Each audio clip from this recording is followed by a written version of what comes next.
Pueden ser tan pequeños como un guisante o tan grandes como una pelota. Son nutritivos, duraderos y versátiles. En la antigüedad los veneraban. La Marina Imperial los utilizaba como sustento. Y en el futuro puede que alimenten al mundo. De la mantequilla de cacahuete al biocarburante. De la sacudida de los árboles a la trituración a alta velocidad. De tener un gusto endulzado a limpiar un transbordador espacial. Hoy hablamos de frutos secos en Maravillas Modernas.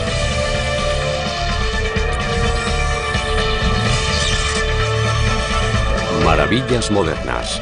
Los frutos secos.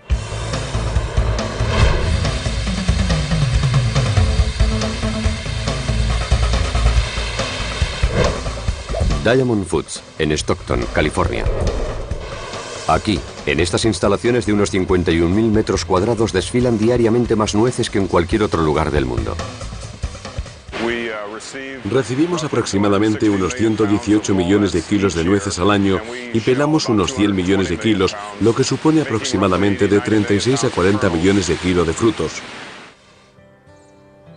Situado en el corazón del Valle Central de California, donde crecen el 98% de los nogales de todos los Estados Unidos, Diamond está en el negocio de los frutos secos desde hace más de 90 años.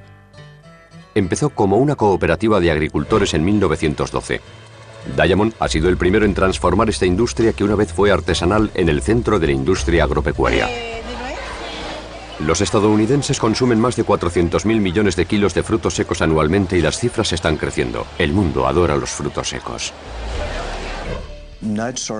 Los frutos secos son nutritivos y están llenos de minerales y vitaminas. Por ejemplo, las nueces contienen una cantidad mayor de omega 3 que la de cualquier otra fuente vegetal. Y de hecho hay estudios que demuestran que comer frutos secos reduce el colesterol y evita algunos problemas cardiovasculares. Pero aunque los frutos secos se han convertido en algo común en nuestro régimen diario, la verdad es que la mayoría de nosotros no puede contestar a la pregunta más básica sobre todos ellos.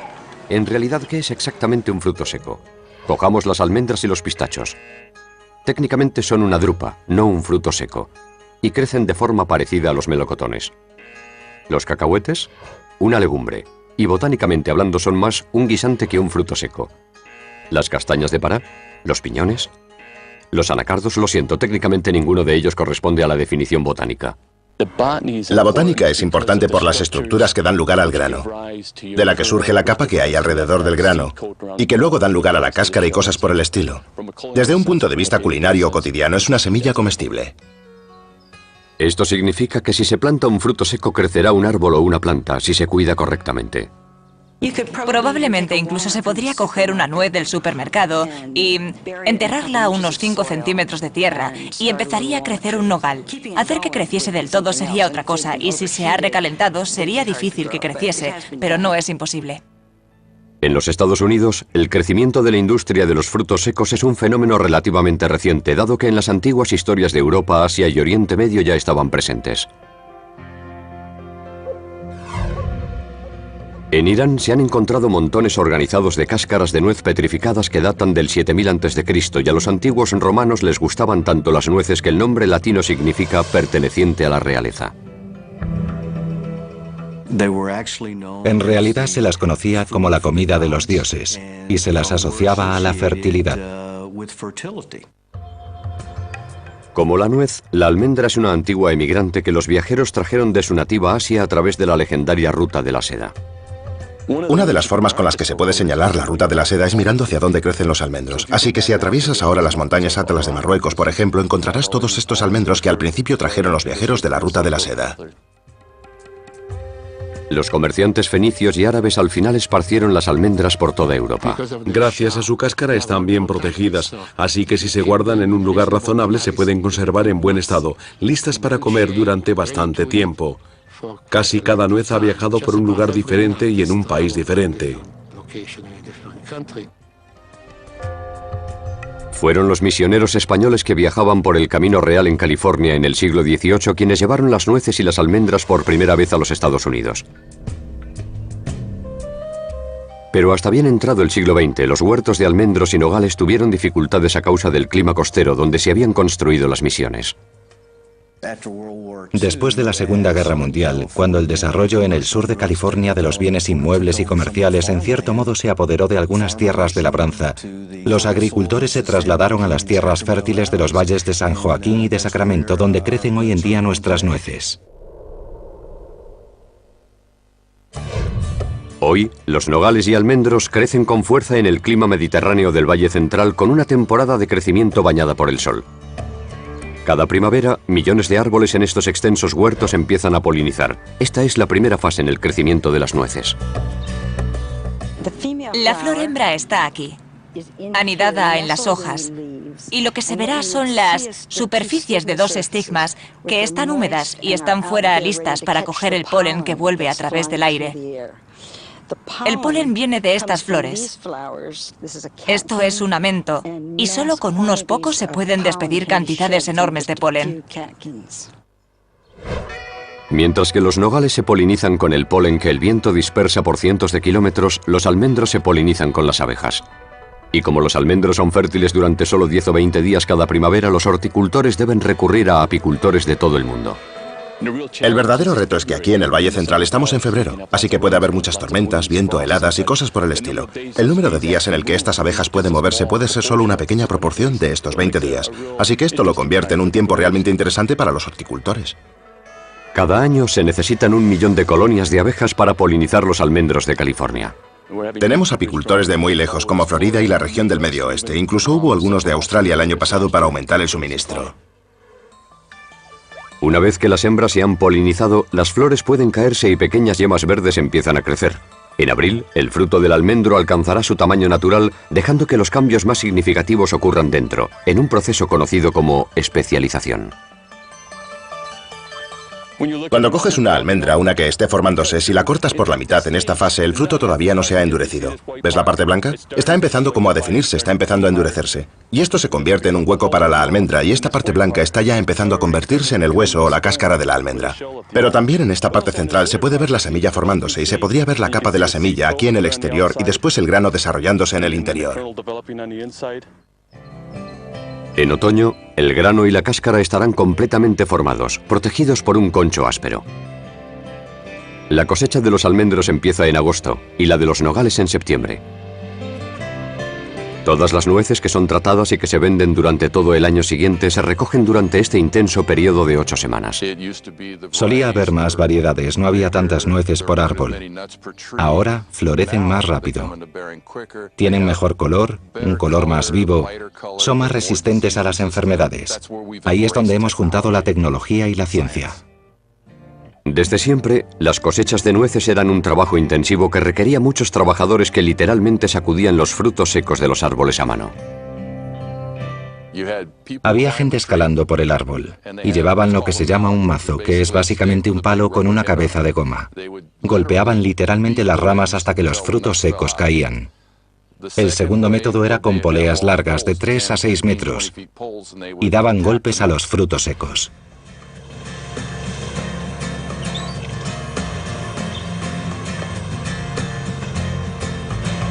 Hoy en día, la industria de los frutos secos utiliza sacudidores mecánicos que tienen potentes brazos hidráulicos que se extienden alrededor del tronco para agitar los frutos secos.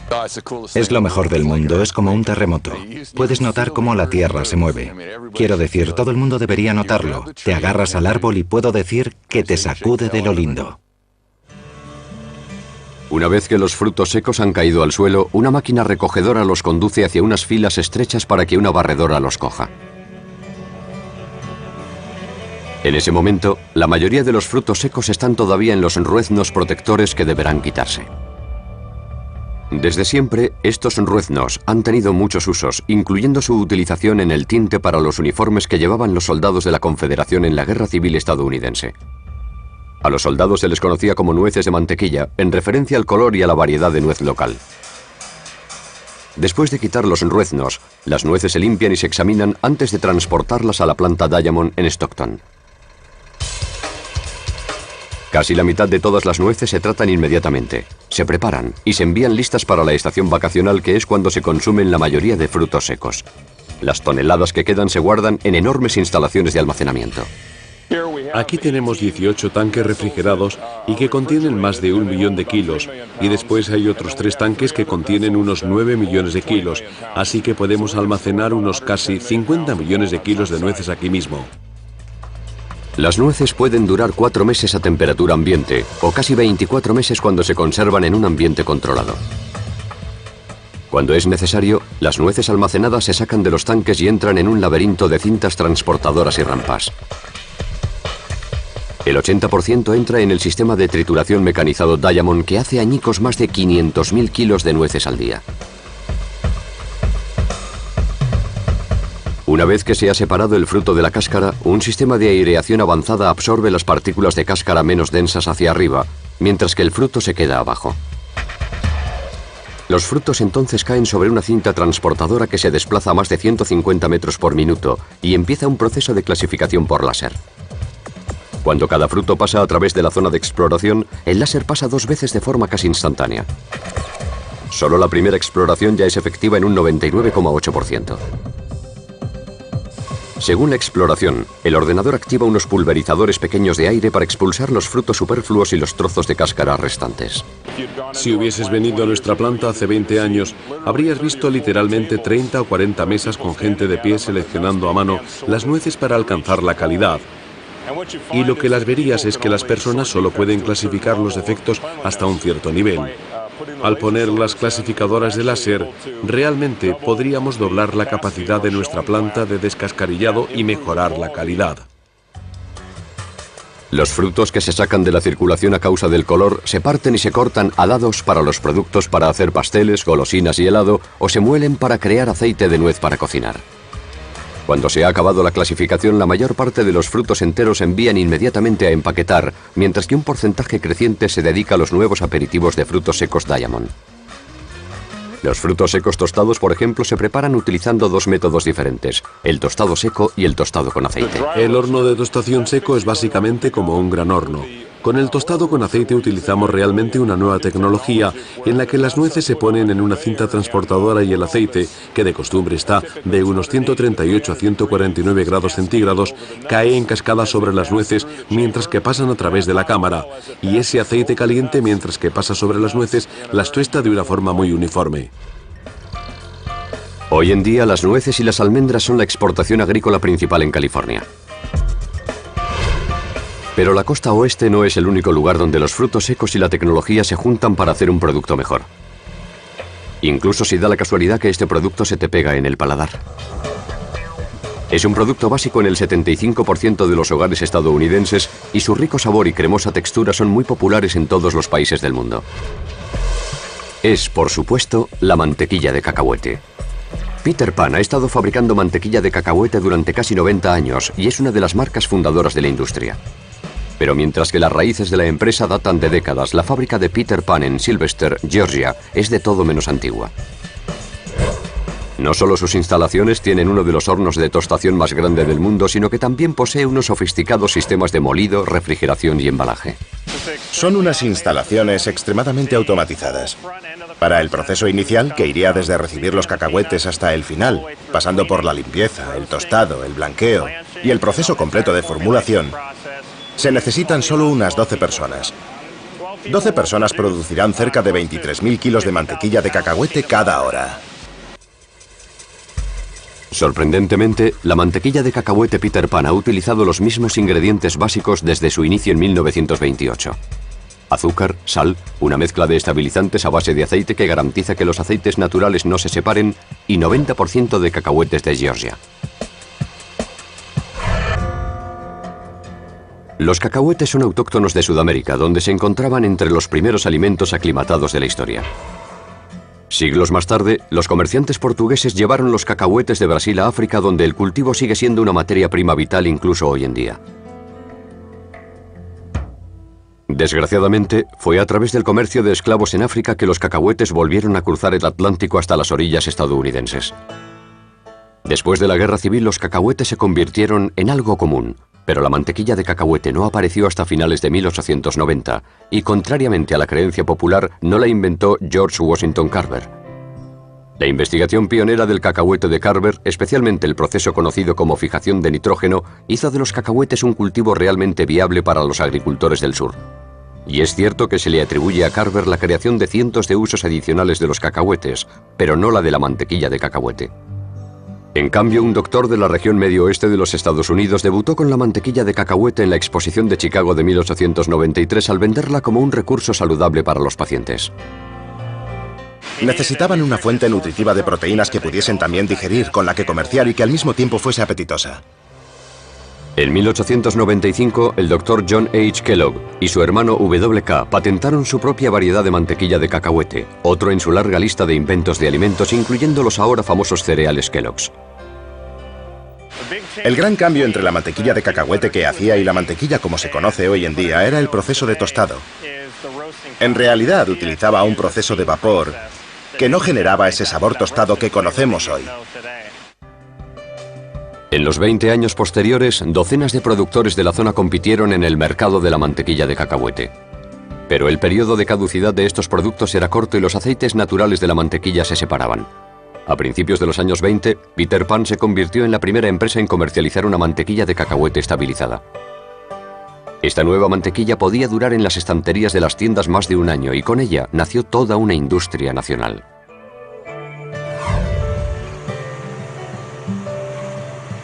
Los cacahuetes se plantan después de la última helada de abril. La planta del cacahuete es poco común porque florece encima de la tierra, pero sus frutos por debajo. Las flores se polinizan a ellas mismas. Después, los pétalos caen cuando el ovario del cacahuete empieza a formarse. Este ovario en flor, llamado estaquilla, crece fuera de la planta en una enredadera que penetra en la tierra. Los cacahuetes maduran bajo tierra y se recogen en otoño. Los tractores armados con arados y sacudidoras se mueven continuamente a través de los campos. Sus largas palas excavan en la tierra y cortan la raíz principal. Después de eso, levantan la planta y la sacuden hasta que los cacahuetes caen. Se dejan secar durante 2 o 3 días. Entonces se recogen, se pelan y se cargan en camiones para su distribución, incluyendo para la mantequilla de cacahuete Peter Pan. Traeremos unos 45 millones de kilogramos de cacahuetes cada año. Y durante la temporada alta, produciremos de hecho más de medio millón de tarros al día. Una vez que la fila de cacahuetes llega, es hora de empezar el proceso altamente automatizado. Se limpian y después se tuestan en un horno que mide más de 45 metros de largo. Tostaremos aproximadamente unos 19.000 kilos de cacahuetes por hora. Y lo haremos para sacar el sabor tostado y también para dar color a la mantequilla de cacahuete. Después del blanqueo y la clasificación del color, los cacahuetes se trituran una segunda vez. Después se envían a través de un homogeneizador para garantizar un producto lo más homogéneo posible.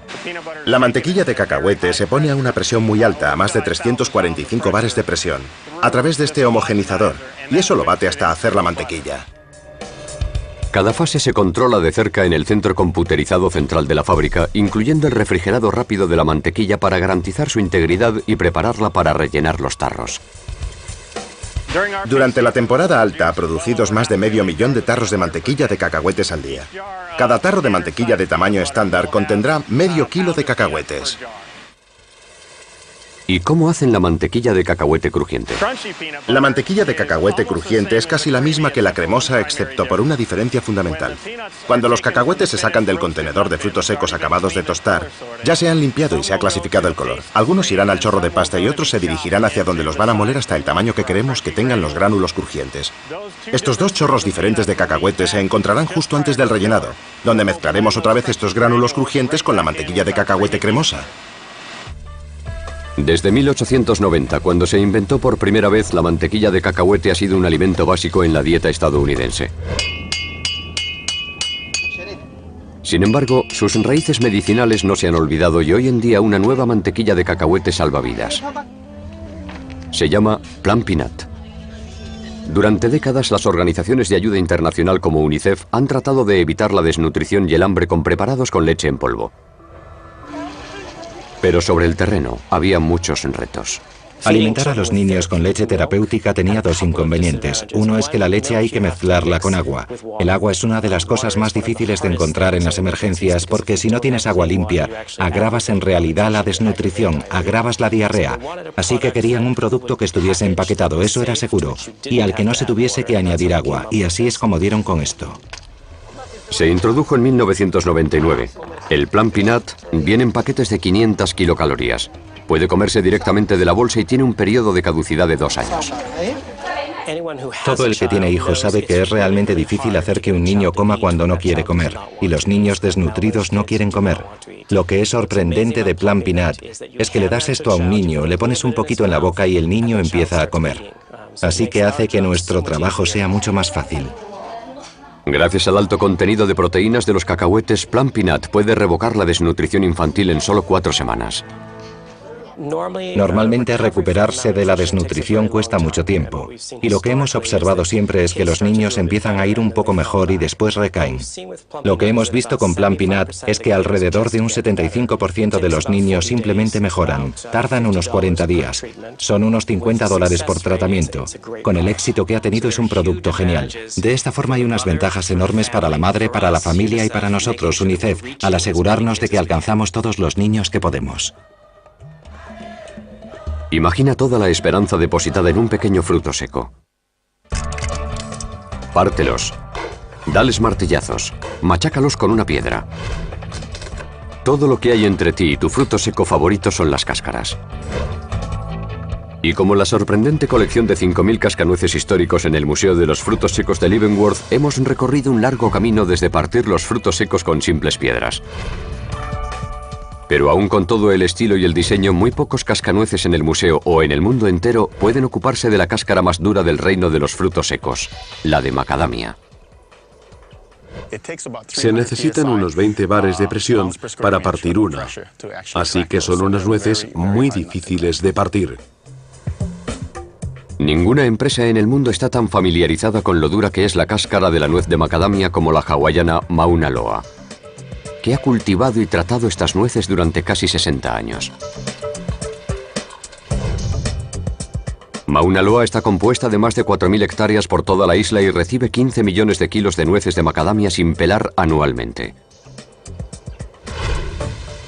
Y de esos, el 90% se partirán utilizando un sistema de partido de alta tecnología patentado, diseñado específicamente para la macadamia.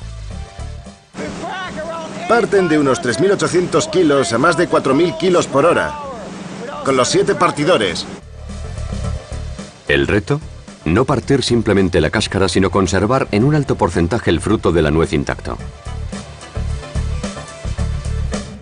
Antiguamente, la única elección era partir los frutos secos con martillos, de uno en uno, como la gente lo ha hecho durante siglos.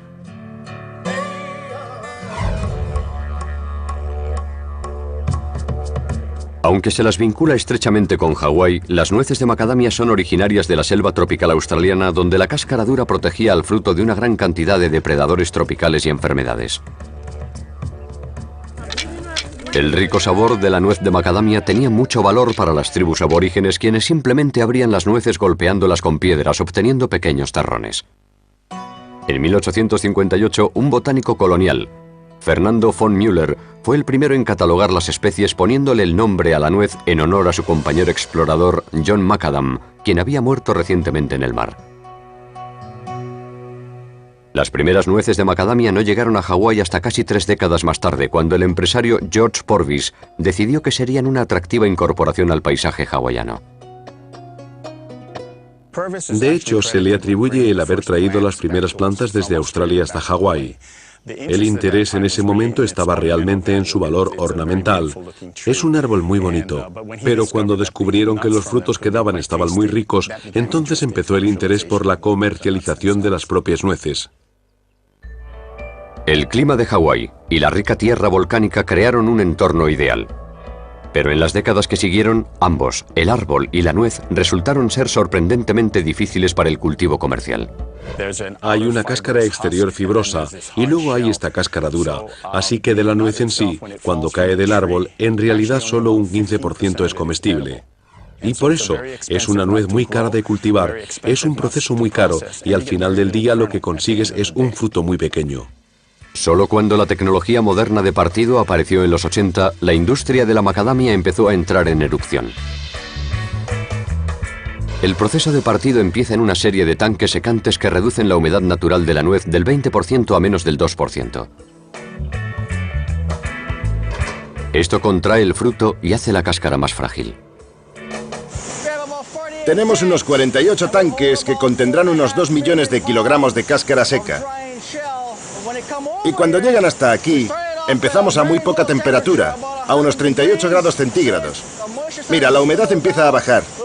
Lo subimos hasta unos 52 grados durante otros 2 días y terminaremos a unos 60 o 63 grados para un ciclo de secado total de unos 10 días. Una vez secas, las ahora frágiles macadamias entran en uno de los 7 partidores separados de Mauna Loa. Dentro de cada partidor hay 2 rodillos metálicos girando a una velocidad alta constante. Las nueces de macadamia caen individualmente en un espacio establecido entre los rodillos, partiendo la cáscara por su grieta vertical. El resultado, más de 3 millones de kilos de nueces enteras sin cáscara.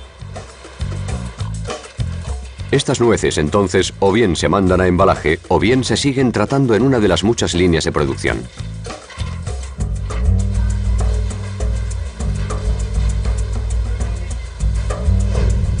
Y en caso de que te estés preguntando qué pasa con todas las cáscaras rotas, Tenemos un tratamiento muy ecológico. La cáscara, después de haberla partido, vuelve a la caldera, donde la quemamos para producir vapor y convertirlo en energía. Así que consumimos todo lo que sale del campo. Se utiliza en productos convencionales o en productos derivados. y Mauna Loa no es la única. La verdad es que la ciencia ahora emplea las cáscaras partidas de las nueces de muchas formas sorprendentes. 3, 2, 1. Booster ignition and liftoff of Space Shuttle Endeavour. En la misión de un transbordador espacial, a los 8 minutos los 2 propulsores de combustible sólido del cohete se desprenden. Booster officer confirms good separation of the solid rocket boosters. Cuando vuelven a la Tierra, los propulsores quemados y dañados se recuperan y después se limpian y se preparan para la próxima misión. Para hacer esto, la NASA utiliza cáscaras molidas de nuez que se aplican por toda la superficie de los propulsores como en la limpieza con chorros de arena. Ese producto lo suministra Shell Pro, en Lodi, California, donde se trituran más de 2 millones de kilos de cáscaras de almendras, nueces y huesos de albaricoque cada mes. La cáscara de la nuez puede triturarse hasta alcanzar un tamaño similar al de la arena y como resultado puedes utilizarlo en el equipo de limpieza con chorros de arena, simplemente la sustituye. Como es densa, tiene la dureza que ellos buscan, pero no es tan dura ni tan abrasiva como la arena de sílice que dañaría lo que tocase. Pero la limpieza con chorros de arena no es la única aplicación que Shell Pro o sus clientes han descubierto para el producto. Cada vez que utilizas uno de esos estropajos que tienen una textura arenosa, probablemente hayas utilizado un jabón que contiene cáscara de nuez. Shell Pro tiene 3 tipos diferentes de molinillos que producen 15 tamaños estándar de cáscara molida y pueden modificarse para crear el tamaño que desee el cliente cuando sea necesario. Esta línea detrás de mí, justo aquí, está produciendo material que se pondrá en el suelo mientras perforan en busca de petróleo. Cuando el material sale, se parece a esto. Son solo cáscaras de nuez partidas y cuando las ponemos en la bolsa tienen este aspecto. Hoy en día, las cáscaras molidas de nuez se utilizan como material de embalaje para la dinamita, para la filtración del agua, para hacer contrachapado e incluso para los efectos especiales de Hollywood. Teníamos una empresa que mandaba por barco grandes cantidades hacia Oriente Medio para que pudiesen reproducir las tormentas de arena. Aunque tenían mucha arena allí, lo querían un entorno más seguro. La innovación se ha convertido en un distintivo de la industria de los frutos secos. Pero para los científicos y los cultivadores, incluso la nuez más antigua de los Estados Unidos, la nuez de pacana, puede aún mejorar. Las Islas Seychelles, a más de 240 kilómetros de la costa de África, un lugar tan inmaculado como remoto, donde el equilibrio ecológico se ha mantenido durante millones de años. Aquí, sobre los árboles, que tienen una altura que sobrepasa los 45 metros hacia el cielo, crece el fruto seco más grande del mundo, el coco de mar, que tarda 7 años en crecer y pesa más de 30 kilos cuando finalmente cae al suelo. Demasiado pesado para flotar hasta otras orillas, el coco de mar nunca ha escapado de su hogar en esta isla. Abandonado y aislado, este sorprendente fruto seco no crece en ningún otro lugar del mundo. Solo hay una variedad de este fruto. A unos 16.000 kilómetros en el valle del río Brazos, en College Station, en Texas, el programa de cultivo de la nuez de pacana del Ministerio de Agricultura de los Estados Unidos alberga el almacén más grande del mundo de variedades de pacana. A diferencia del coco de mar, la pacana tiene una historia rica, que ofrece muchas variedades llenas de diversidad genética. La nuez de pacana es el fruto seco autóctono más famoso de Norteamérica. Procedentes del sur, los árboles autóctonos se extendieron desde México hasta Illinois, donde los colonizadores los encontraron por primera vez. Al analizar cómo estos árboles de pacanas autóctonos se adaptaron a los diferentes climas y escenarios, vemos que su historia genética ofrece oportunidades tanto científicas como comerciales para la industria de la pacana en la actualidad. Si entendemos el mecanismo que los árboles han adaptado con el tiempo para sobrevivir en sus zonas, podemos realizar un mejor trabajo al elegir aquellas adaptaciones y recombinarlas. Las pacanas son una industria que gana 800 millones de dólares al año, y los elaboradores utilizan los últimos partidores, clasificadores de color y equipos de embalaje. Sin embargo, los cultivadores de pacana ya no pueden depender de los huertos autóctonos que una vez abastecieron la industria. En su lugar, los cultivadores han empezado a preguntarse si pueden hacer una nuez mejor. Las pacanas solo dan fruto un año sí y otro no. Así que hemos estado luchando contra esta floración alterna desde el principio de los tiempos. Pero ahora tenemos cultivadores que pueden ir a trabajar y producir pacanas de calidad cada año. Y eso es una tarea muy difícil. Hace 30 años, todo el mundo mantenía que un nuevo árbol de pacana no daría un cultivo rentable durante 10 años. Hoy en día ese tiempo se ha reducido a la mitad, en gran parte a causa de los cultivares genéticamente modificados y el proceso de cultivo llamado cruce.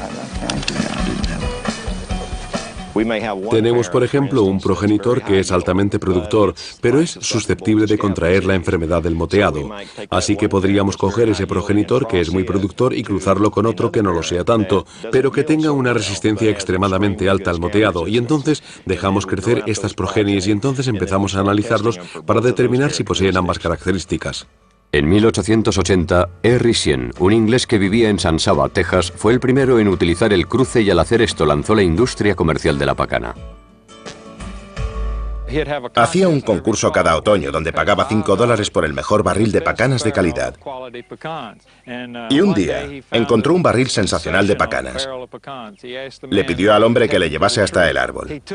Cogió ese árbol, recogió 1000 nueces, las plantó y salieron más de 30 cultivares. Algunos de ellos crecen aún hoy. Lo más importante de esto fue que la pacana del oeste es la primera pacana plantada en el mundo. Para crear un nuevo cultivar, los cultivadores recogen polen macho de la primera variedad deseada. Después meten en una bolsa el estigma de la hembra de la otra variedad deseada, previniendo así que ningún polen macho no deseado lo alcance. Entonces esperamos alrededor de una semana a 10 días hasta que la superficie del estigma de estas flores se vuelve receptiva. En ese momento, cogemos el polen y lo metemos en la bolsa de polinización como esta. Lo juntamos y después ponemos un poquito de polen en el bucle de cristal, no mucho, solo una pequeña cantidad. Luego, introducimos la aguja en la base de la bolsa. Lo apretamos y así tenemos una nube de polen en esta bolsa, justo la cantidad necesaria para efectuar la polinización y que se formen los frutos.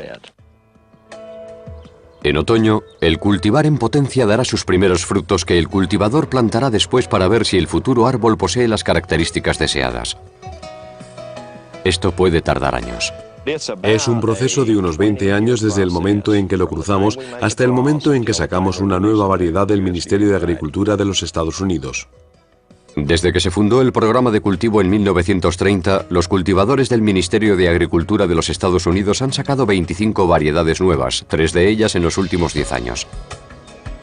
Una vez que se les ha dado el visto bueno, los nuevos cultivares están disponibles para los cultivadores de árboles como Hal Burdol, propietario del vivero y el rancho de pacanas Burdol. Para Burdol, el objetivo no es crear nuevos cultivares, sino adaptar y propagar las variedades existentes a la viabilidad cotidiana del cultivo comercial. Aquí en el vivero hay alrededor de unos 75.000 a unos 80.000 árboles. En el huerto hay alrededor de 6.000 o 7.000 árboles, algo así. A menudo esto requiere injertos y obliga a que se junten dos variedades distintas para aprovechar sus características únicas. El injerto es un arte que data de siglos. En 1846, un esclavo llamado Antoine fue el primero en injertar árboles de pacana jóvenes en la famosa plantación Oak Alley, a las afueras de Nueva Orleans. Este árbol en particular se injertó aquí en agosto del verano pasado. Arrancamos la corteza del árbol autóctono ahí, y eso hizo que este pequeño brote saliese y empezase a crecer. Eso obligó a toda la savia que se estaba formando a salir de esta parcela de brotes, y ahora se puede ver que ha salido y ha empezado a crecer. Y para el final de la estación de cultivo, este árbol medirá probablemente 1,80 m de alto. Hoy en día estas técnicas de injertos se complementan con fertilizantes, con el riego avanzado y con recipientes de cultivo subterráneo, mejor que con macetas encima de la tierra. Y los resultados han sido sorprendentes. Lo que vemos aquí es un árbol un año más tarde de lo que estábamos viendo. Aquí es donde el injerto se puso la primavera pasada. Ha crecido hasta aquí, alrededor de 1,80 m el verano pasado. Y ahora se puede ver que está creciendo esta primavera. Esto es todo lo que ha crecido en un mes, desde aquí donde está mi dedo hasta aquí, lo que son unos 70 o 76 centímetros. Hoy en día la industria de la pacana es floreciente, en Texas y por todo el sur y el suroeste. Pero desde el punto de vista genético, esto no ha hecho más que empezar. Solo hemos cultivado pacanas durante 150 años. No tenemos unos antecedentes de 3.000 o 4.000 años, como son las olivas, las uvas o las manzanas. Estamos al principio del todo. Pero la pacana no es la única industria que se está modernizando. Aunque la tecnología haga de estas antiguas favoritas una nueva promesa.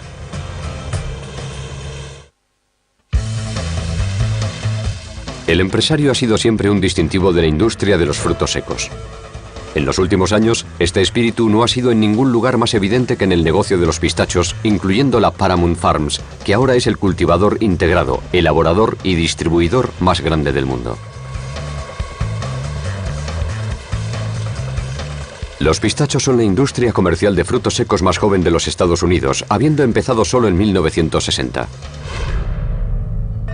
Durante siglos, Irán fue el productor más importante del mundo. Pero la revolución en 1979 ofreció nuevas oportunidades a los cultivadores estadounidenses. Hoy en día, Paramount Farms posee casi 12.000 hectáreas de huertos de pistachos por todo el Valle de San Joaquín, el más grande del hemisferio oeste. Como todos los frutos secos, los pistachos plantean retos únicos a los cultivadores y elaboradores. Empiezan a principios de mayo y crecen como los racimos de uvas. Durante los siguientes 3 meses, una vaina, una cáscara y un fruto se formarán dentro de cada pistacho. Una vez que las cáscaras se endurecen, el fruto mismo empieza a crecer en julio. Este proceso de crecimiento tarda unas 6 semanas. De hecho, hace presión en la cáscara hasta que la parte. Una vez que se han abierto, las sacudidoras los hacen caer en cascada hasta grandes lonas que garantizan que los pistachos nunca toquen el suelo. A diferencia de las nueces o las almendras, la vaina del pistacho está aún húmeda cuando está madura. Al dejarla en el suelo, esta vaina húmeda empieza a secarse provocando la decoloración. En Irán, como costumbre, los pistachos caían al suelo y el sol los secaba. Pero cuando el sol los seca, esa vaina se adhiere a la cáscara y eso también tiñe la cáscara. Lo que hacían era teñirlos todos de rojo y así no podías verlos y parecía que concordaban. Nosotros no teñimos los pistachos de rojo. Recién caídos del árbol, las vainas de los pistachos se quitan con unos potentes chorros de agua. Hacemos eso con unos 38.000 litros de agua por minuto, así que en el transcurso de 8 semanas utilizaremos de 1 millón a 1,5 millones de litros de agua en nuestras operaciones de pelado. El producto entonces va a la operación de pelado a través de un proceso de aclarado. Y lo que estamos viendo es la separación entre los maduros y los menos maduros. Los que están maduros se hunden y los que no flotan. Es una idea muy disparatada, pero funciona muy bien. Después de haberlos secado, los pistachos entran en un clasificador giratorio para separar los pistachos con la cáscara abierta de los cerrados. Miles de minúsculos ganchos rotando en un gran tambor enganchan las aberturas de las cáscaras y las levantan hasta una cinta transportadora superior, mientras que los que tienen la cáscara cerrada se caen.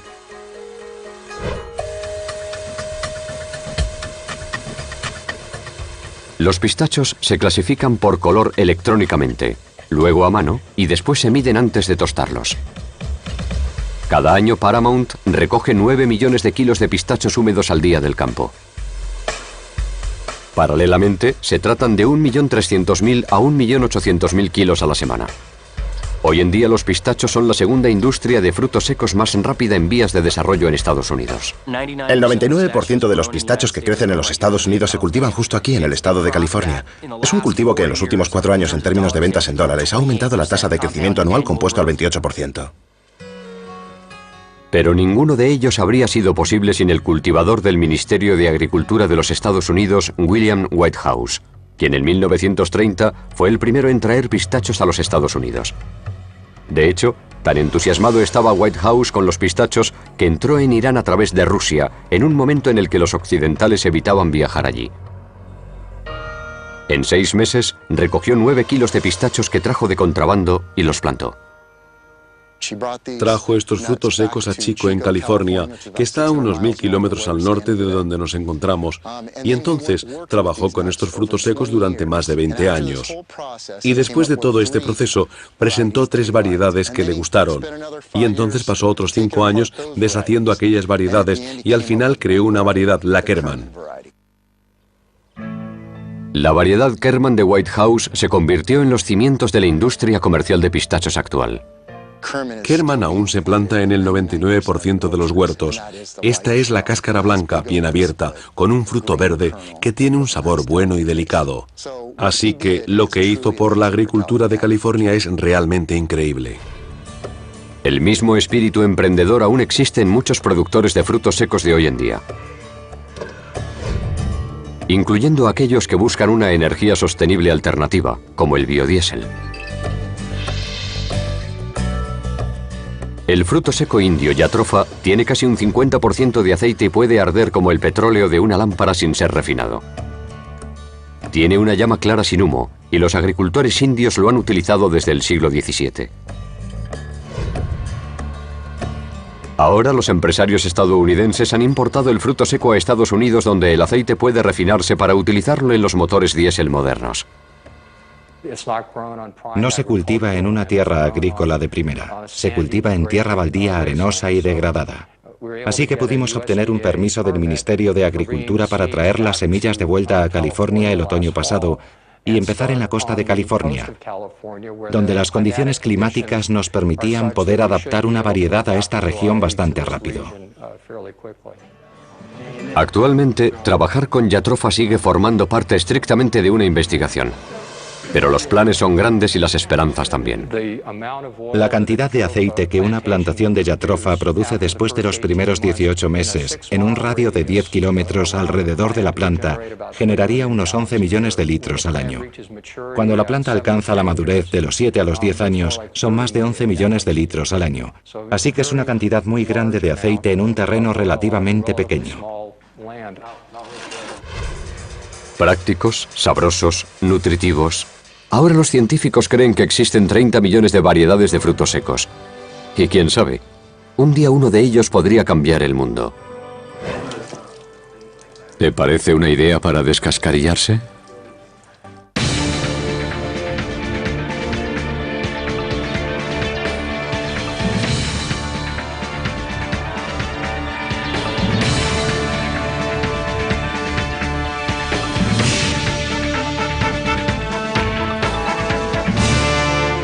Esparcieron las almendras por toda Europa. Gracias a su cáscara están bien protegidas, así que si se guardan en un lugar razonable se pueden conservar en buen estado, listas para comer durante bastante tiempo. Casi cada nuez ha viajado por un lugar diferente y en un país diferente. Fueron los misioneros españoles que viajaban por el Camino Real en California en el siglo XVIII quienes llevaron las nueces y las almendras por primera vez a los Estados Unidos. Pero hasta bien entrado el siglo XX, los huertos de almendros y nogales tuvieron dificultades a causa del clima costero donde se habían construido las misiones. Después de la Segunda Guerra Mundial, cuando el desarrollo en el sur de California de los bienes inmuebles y comerciales en cierto modo se apoderó de algunas tierras de labranza, los agricultores se trasladaron a las tierras fértiles de los valles de San Joaquín y de Sacramento, donde crecen hoy en día nuestras nueces. Hoy, los nogales y almendros crecen con fuerza en el clima mediterráneo del Valle Central con una temporada de crecimiento bañada por el sol. Cada primavera, millones de árboles en estos extensos huertos empiezan a polinizar. Esta es la primera fase en el crecimiento de las nueces. La flor hembra está aquí, anidada en las hojas, y lo que se verá son las superficies de dos estigmas que están húmedas y están fuera listas para coger el polen que vuelve a través del aire. El polen viene de estas flores. Esto es un amento, y solo con unos pocos se pueden despedir cantidades enormes de polen. Mientras que los nogales se polinizan con el polen que el viento dispersa por cientos de kilómetros, los almendros se polinizan con las abejas. Y como los almendros son fértiles durante solo 10 o 20 días cada primavera, los horticultores deben recurrir a apicultores de todo el mundo. El verdadero reto es que aquí en el Valle Central estamos en febrero, así que puede haber muchas tormentas, viento, heladas y cosas por el estilo. El número de días en el que estas abejas pueden moverse puede ser solo una pequeña proporción de estos 20 días, así que esto lo convierte en un tiempo realmente interesante para los horticultores. Cada año se necesitan 1 millón de colonias de abejas para polinizar los almendros de California. Tenemos apicultores de muy lejos, como Florida y la región del Medio Oeste. Incluso hubo algunos de Australia el año pasado para aumentar el suministro. Una vez que las hembras se han polinizado, las flores pueden caerse y pequeñas yemas verdes empiezan a crecer. En abril, el fruto del almendro alcanzará su tamaño natural, dejando que los cambios más significativos ocurran dentro, en un proceso conocido como especialización. Cuando coges una almendra, una que esté formándose, si la cortas por la mitad en esta fase, el fruto todavía no se ha endurecido. Empezó como una cooperativa de agricultores en 1912. Diamond ha sido el primero en transformar esta industria que una vez fue artesanal en el centro de la industria agropecuaria. Los estadounidenses consumen más de 400.000 millones de kilos de frutos secos anualmente y las cifras están creciendo. El mundo adora los frutos secos.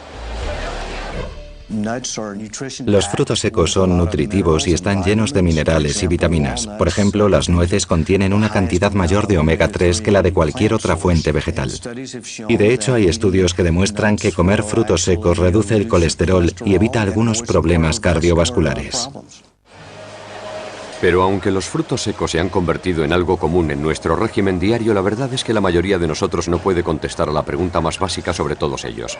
En realidad, ¿qué es exactamente un fruto seco? Cojamos las almendras y los pistachos. Técnicamente son una drupa, no un fruto seco, y crecen de forma parecida a los melocotones. Los cacahuetes, una legumbre, y botánicamente hablando son más un guisante que un fruto seco. Las castañas de Pará, los piñones, los anacardos, lo siento, técnicamente ninguno de ellos corresponde a la definición botánica. La botánica es importante por las estructuras que dan lugar al grano, de la que surge la capa que hay alrededor del grano, y que luego dan lugar a la cáscara y cosas por el estilo. Desde un punto de vista cultural, pueden ser tan pequeños como un guisante o tan grandes como una pelota. Son nutritivos, duraderos y versátiles. En la antigüedad los veneraban. La Marina Imperial los utilizaba como sustento, y en el futuro puede que alimenten al mundo. De la mantequilla de cacahuete al biocarburante, de la sacudida de los árboles a la trituración a alta velocidad, de tener un gusto endulzado a limpiar un transbordador espacial. Hoy hablamos de frutos secos en Maravillas Modernas.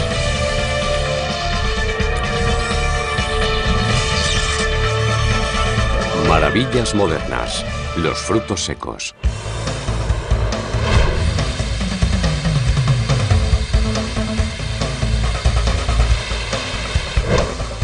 Diamond Foods, en Stockton, California. Aquí, en estas instalaciones de unos 51.000 metros cuadrados, desfilan diariamente más nueces que en cualquier otro lugar del mundo.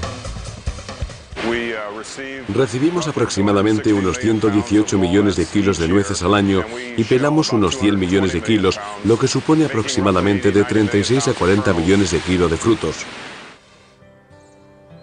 Situado en el corazón del Valle Central de California, donde crecen el 98% de los nogales de todos los Estados Unidos, Diamond está en el negocio de los frutos secos desde hace más de 90 años. El binario cotidiano es una semilla comestible. Esto significa que si se planta un fruto seco crecerá un árbol o una planta si se cuida correctamente. Probablemente incluso se podría coger una nuez del supermercado y enterrarla a unos 5 centímetros de tierra y empezaría a crecer un nogal. Hacer que creciese del todo sería otra cosa y si se ha recalentado sería difícil que creciese, pero no es imposible. En los Estados Unidos, el crecimiento de la industria de los frutos secos es un fenómeno relativamente reciente, dado que en las antiguas historias de Europa, Asia y Oriente Medio ya estaban presentes.